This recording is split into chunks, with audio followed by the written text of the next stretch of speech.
Close అనమాట. అట్టించనే పోవాలి. అందులో చెన్నై రూటు సచ్చినట్టు కట్టి పోవాలి. అక్కడ కొంతమంది గుద్దేసిన వాళ్ళు ఉన్నారు, టోల్గేట్ గుద్దిన వాళ్ళు ఉన్నారు, టోల్గేట్ మీద దాడి చేసిన వాళ్ళు ఉన్నారు. అట్లాంటి తట్టుకోవడానికి ఆయన ఒక కమ్యూనిస్ట్ ఆయన తీసుకుని ఉన్నాడు అప్పట్లో కాంట్రాక్ట్. ఆయన బ్యాచ్ మంచి స్ట్రాంగ్ బ్యాచ్ ఉండేది.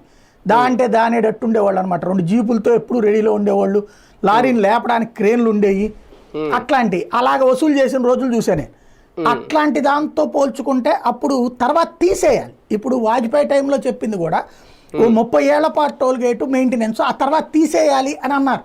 కానీ తర్వాత ఏం చేస్తున్నారు, ఇక ప్రభుత్వాలు తమ బాధ్యత వదిలేసినాయి. ఇప్పుడు మొదట కన్స్ట్రక్షన్ కాస్ట్ ఎక్కువ అవుతుంది కాబట్టి పీపీపీ పెట్టారు, బాగానే ఉంది.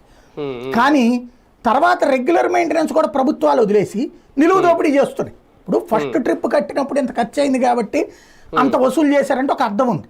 తర్వాత ఏమవ్వాలి, ఏళ్ళు పోయిన తర్వాత దాని టర్మ్ పూర్తి అయిపోయిన తర్వాత ఉట్టి గుంటలు పూడ్చుకోవడం పైన మెయింటెనెన్సే కదా.